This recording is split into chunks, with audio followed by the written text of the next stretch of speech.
Hello दोस्तों, स्वागत है आपका हमारी इस नई वीडियो में। आप देख रहे हैं आपका अपना यूट्यूब चैनल अप्रेंटिसशिप गाइड, जिसमें है ऑल अबाउट अप्रेंटिसशिप ट्रेनिंग। तो मेरे पास एक कैंडिडेट का कमेंट आया कि sir, how to create payroll and assessment on NAPS portal. इसके रिगार्डिंग कैंडिडेट्स है, बहुत सारे कैंडिडेट्स की क्वेरी टाइम टाइम पे आती रहती है। हालांकि दोस्तों, मैंने पहले भी अपने चैनल के ऊपर इस प्रकार की वीडियो बना के डाल रखे हैं, आप चाहो तो सर्च कर सकते हो। हाउ टू अपलोड मार्क्स के नाम से भी आपको देखने को मिल जाएगा, हाउ टू अपलोड अटेंडेंस के नाम से भी देखने को है वो मिल जाएगा। इसके साथ ही स्टाइपेंड उसकी एंट्री कैसी होगी उसके बारे में देखने को मिल जाएगा, या हाउ टू रिम्बर्समेंट के नाम से मेरे चैनल पे आप लोगों को इस प्रकार की वीडियो देखने को मिल जाएंगे। लेकिन मैं शॉर्ट में आप लोगों को वीडियो बना के यहाँ पे बता देता हूँ कि किस प्रकार से एक जो एस्टेब्लिशमेंट होती है जिसने हाल ही में अपना रजिस्ट्रेशन किया है, या जो पहले से एस्टेब्लिशमेंट रजिस्टर्ड है, और उस पे यदि कोई कैंडिडेट जो इतने भी अप्रेंटिसशिप कर रहे हैं, ट्रेनिंग कर रहे हैं, तो उन कैंडिडेट्स का पेरोल किस प्रकार से क्रिएट कर सकते हैं, इसके साथ ही उनका असेसमेंट किस प्रकार से कर सकते हैं। दोस्तों, आजकल असेसमेंट का काम तो काफी ज्यादा कम हो चुका है। इसमें मेन तौर से असेसमेंट में क्या आता है, आपकी जो अटेंडेंस होती है वो आपको अपलोड करनी होती है, मार्क्स अपलोड करनी होती है। उसके बाद में यदि कैंडिडेट अपना रजिस्ट्रेशन करता है एग्जाम्स के लिए, तो उन कैंडिडेट्स का फिर यहाँ पे उसके मार्कशीट वगैरह चेक करना या उनका फी पेमेंट का स्टेटस चेक करना, ये चीजें असेसमेंट में होती है।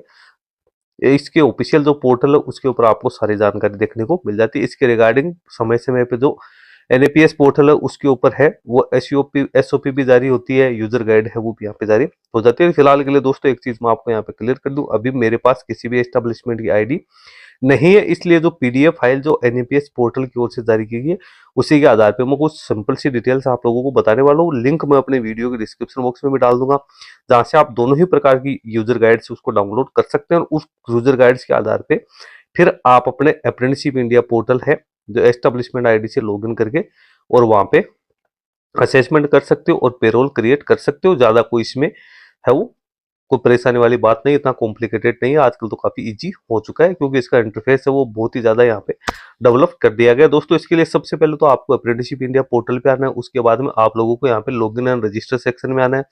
ये सब करने के बाद में आप लोगों को यहाँ पे एस्टेब्लिशमेंट है उसको चूज करना है। एस्टेब्लिशमेंट पे आप जैसे ही क्लिक करोगे तो यहाँ पे आपको एस्टेब्लिश लॉगिन है एस्टेब्लिशमेंट का यूज करना है। इसमें ईमेल आईडी पासवर्ड आपको यूज करते हो, जो भी ओटीपी वगैरह आएगा उसको फिलअप करना है। जैसे आप फिलअप हो जाओगे तो आपका जो डैशबोर्ड आएगा, आपकी एस्टेब्लिशमेंट का डैशबोर्ड आएगा, उसमें ही आपको कुछ ऑप्शंस वो देखने को मिलेंगे। इसमें आपको यदि पेरोल क्रिएट करता है तो उसके लिए आप लोगों को यहाँ पे एक एसओपी बता देता हूँ जिसमें आपको सारी जानकारी दे रखी है। 59 पेज की ऑफिशियल एसओपी है जिसमें सारी डिटेल्स आप लोगों को दे रखी है। इसमें मेन रूप से एस्टेब्लिशमेंट का रजिस्ट्रेशन कैसे होगा, पेरोल एनएपीएस पोर्टल पे कैसे क्रिएट होगा, उसके बारे में डिटेल्स दे रखी है। ऊपर आपको यहाँ पे कंटेंट दे रखी है किस प्रकार से आप अपना रजिस्ट्रेशन कर सकते हो। रजिस्ट्रेशन काफी इजी है, उसके बाद एक्टिवेट करनी होती है ईमेल आईडी को, फर्स्ट टाइम लॉगिन करना है, फिर अटेंडेंस और स्टाइपेंड, इसी को पेरोल के नाम से जाना जाता है। यानी कैंडिडेट को हर महीने जो आप स्टाइपेंड का पेमेंट करते हो उसका यदि आप रिम्बर्समेंट करना चाहो क्लेम का, उसके लिए भी आपको पेरोल क्रिएट करना जरूरी है।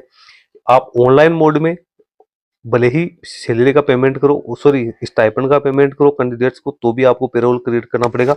और ऑफलाइन मोड से अभी पेमेंट कर दिए, अदर किसी मोड से आप पेमेंट करते हो, चेक से करते हो या डायरेक्ट नेट बैंकिंग से करते हो, तो उस स्थिति में भी आपको पेरोल क्रिएट करना होता है। क्योंकि बिना पेरोल क्रिएट किए आप लोगों को जो क्लेम का रिम्बर्समेंट है वो नहीं होता है। लेकिन आजकल तो जो भी गवर्नमेंट एस्टेब्लिशमेंट है उनको तो स्टाइपेंड का पेमेंट है वो बंद कर दिया, लेकिन बहुत सारे एस्टेब्लिशमेंट है जो प्राइवेट सेक्टर की और वो पेमेंट करती है, तो उन लोगों को क्लेम है यहाँ पे मिलता है, तो आप यहाँ से कर सकते हो। इसमें पेरोल क्रिएट करने के बारे में बताया गया है, उसके बाद फ्रीज करना होता है, फिर पेमेंट का मोड सेलेक्ट करो, फिर प्रोसेस करो, फिर कैंडिडेट्स की बैंक डिटेल्स को चेक करो, फिर पेमेंट डिटेल चेक करो। उसके बाद ये किसी का पेमेंट फेल हो जाता है तो उसको रिट्राई करने के भी है। क्लेम एवं रिम्बर्समेंट किस प्रकार से आप कर सकते हो वो सारी जानकारी आप लोगों को यहाँ पे डिटेल्स में दे रखी है, तो आप इसके अकॉर्डिंग है वो अपना क्लेम है वो क्रिएट कर सकते हो, अपना पेरोल है वो क्रिएट कर सकते हो। इसमें पीपीटी दे रखी है, उस पीपीटी को आपको फॉलो करना है, तभी आप ये पूरी प्रोसेस है उसको यहाँ पे कंप्लीट कर पाओगे। तो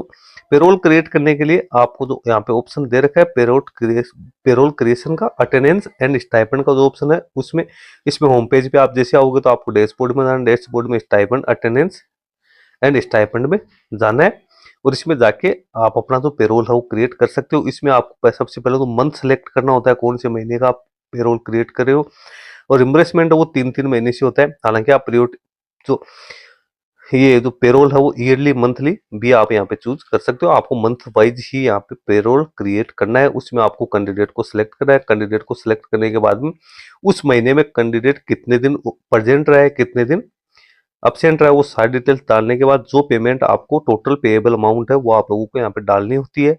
हालांकि स्टाइपेंड जो आपने डाल रखा है उसके आधार पे आप लोगों को यहाँ पे अमाउंट ऑटोमेटिक शो हो जाती है। इसमें आप चेंजेस भी कर सकते हो। डीबीटी एप्लीकेबल है या नहीं है उसको यस नो करना है। यदि डीबीटी एप्लीकेबल है तभी आपको उसका क्लेम रिम्बर्स होगा, अदरवाइज आप लोगों को रिम्बर्स है वो नहीं होने वाला है। उसके बाद में यहाँ पे सारी चीजें आप इंडिविजुअल भी किसी का है पेरोल क्रिएट कर सकते हो, बल्क में भी कर सकते हो। बल्क में यदि आप करते हो तो आप लोगों के लिए काफी इजी है। वो यहाँ पे रहने वाला तो ये 59 पेज की पीडीएफ है, वो आपके पेरोल के रिगार्डिंग है। आप उसको अच्छी तरीके से रीड आउट कर सकते हो। इसमें जो इंस्ट्रक्शन दिए है उसको फॉलो कर सकते हो। दूसरी जो यहाँ पे पीडीएफ है वो आप लोगों की है असेसमेंट और सर्टिफिकेशन से जुड़ी। तो इसमें आपको किस प्रकार से आप असेसमेंट कर सकते हो कैंडिडेट्स के, उसके बारे में आप लोगों को डिटेल्स दे रखी है। मेनली आप लोगों को क्या करना होता है कि इसमें अटेंडेंस है वो भी आप लोगों को फिल करनी जरूरी होती है। अटेंडेंस मंथली आपको फिल करनी होती है। हर महीने की 10 तारीख तक आप अटेंडेंस है वो फिल करना पहले मैंडेटरी था, आजकल तो आप एक साल के एक साथ भी कर सकते हो, तो उसमें कोई इश्यू नहीं है।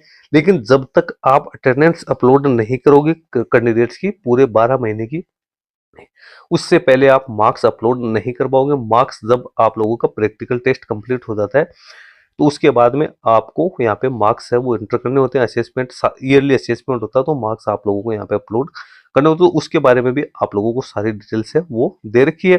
इसके साथ ही कैंडिडेट का कॉन्टेक्ट जो जनरेट होता है उसका उसका स्टेटस भी यहाँ पे शो होता है।